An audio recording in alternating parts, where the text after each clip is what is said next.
좀 더 편안한 집, 좀 더 큰 집, 좀 더 깨끗한 집. 새집에 대한 로망은 누구나 있을 거야. 하지만 새집에서는 없던 병도 생긴다는데. 한 신혼부부는 새 가구로 둘러싸인 새집에서 역한 냄새로 인한 두통이 심해져 별거를 선언했어.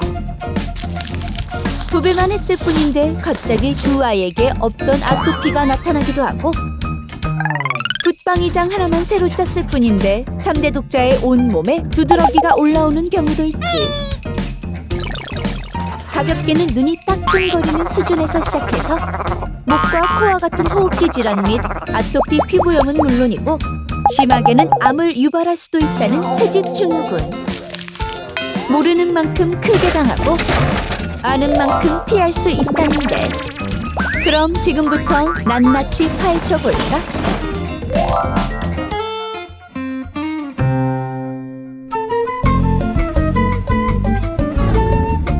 안녕하세요. 네, 안녕하십니까. 새집 증후군을 피하려면 어떻게 하면 될까요? 새집을 가지 않는 게 정답입니다. 네.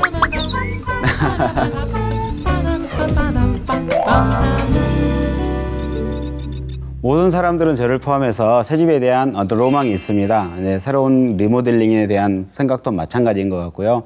그런 부분에 대한 어떤 로망은 다 있는데, 그 다음 단계인 어떤 새집에서 나오는 유해 물질로 인해서 내가 어떻게 어떤 피해를 입을 수 있다, 조심해야 되겠다라는 부분에 대해서는 대처하지 못하는 경우가 많이 있더라고요.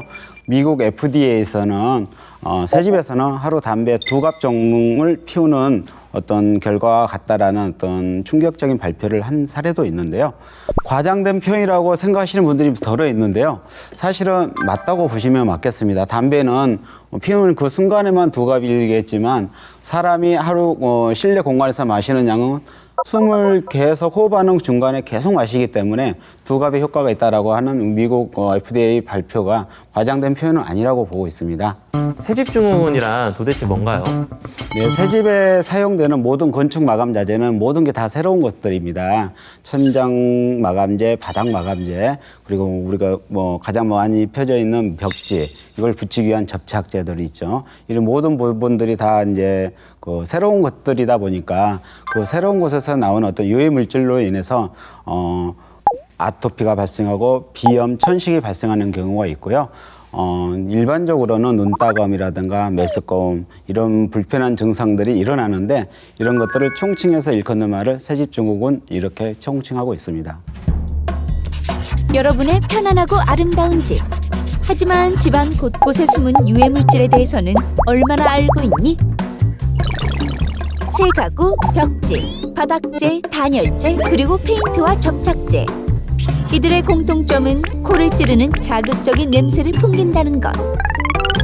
냄새의 주범은 바로 살균제나 방부제로도 쓰인다는 포름알데히드야. 포름알데히드는 합판이나 페인트뿐만 아니라 새 카펫이나 섬유와 같은 일상생활용품에서도 많이 발생하는 물질로 1급 발암물질이기도 해.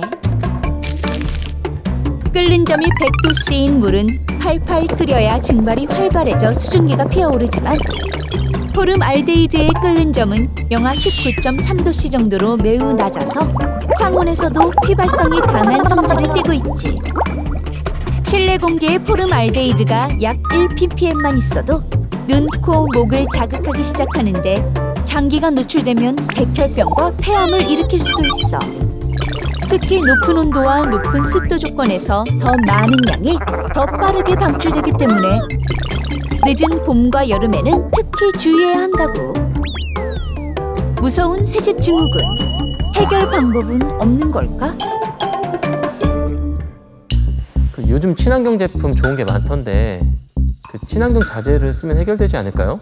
친환경 자재라고 해서 100% 유해 물질이 없다라고 얘기할 수는 없을 것 같습니다. 많은 친환경 인증 마크를 받은 그 자재들도요, 일정 부분의 유해 물질이 포함된 도료나 접착제를 사용하고 있기 때문에 우리에게 안도감을 줄지언정 완벽한 방어막은 될 수 없다라고 생각하시면 맞겠습니다. 그럼 새집도 포기하고 인테리어도 포기해야 되나요? 그렇지는 않습니다. 누구나가 쉽게 할 수 있는 방법 중에 하나가요, 베이크 아웃이라는 방법이 있습니다. 베이크아웃이란 집 안의 실내 온도를 단기간에 최대한 올려서 이 실내에 내장되어 있는 유해 물질들을 밖으로 꺼내는 일을 하는데요. 실내 온도를 35도에서 40도 정도로 올려서요. 35도, 40도 된 상태에서 5-6시간을 유지한 상태에서 한두 시간 환기를 하면 그것을 1회로 보고요. 이러한 베이크아웃을 반복해서 3회에서 5회 정도 하면 실내에 있는 유해 물질이 단기간에 50% 정도가 이제 저감된다고 합니다. 마의 333 법칙이라고 해서요. 사람은 음식 없이는 3주를, 물 없이는 3일을, 그리고 온기가 없이는 3시간을 버틸 수 있다고 합니다. 근데 공기가 없이는 3분을 버티지 못한다고 합니다. 그만큼 공기가 우리한테 중요한 거고요. 눈에 보이는 인테리어나 보이는 것에서만 치중하지 마시고 실내 공기에도 관리가 중요하다고 생각합니다. 고단열, 고밀폐, 고효율을 실현해 그 어느 때보다도 안락해진 오늘날의 실내 공간. 그러나 그 결과 건물의 환기량은 감소하고 실내 공기 오염도는 그 어느 때보다도 높아졌다. 그리고 현대인은 하루에 85%를 그곳에서 보낸다. 과연 여러분은 지금 어떤 공기를 마시고 있을까?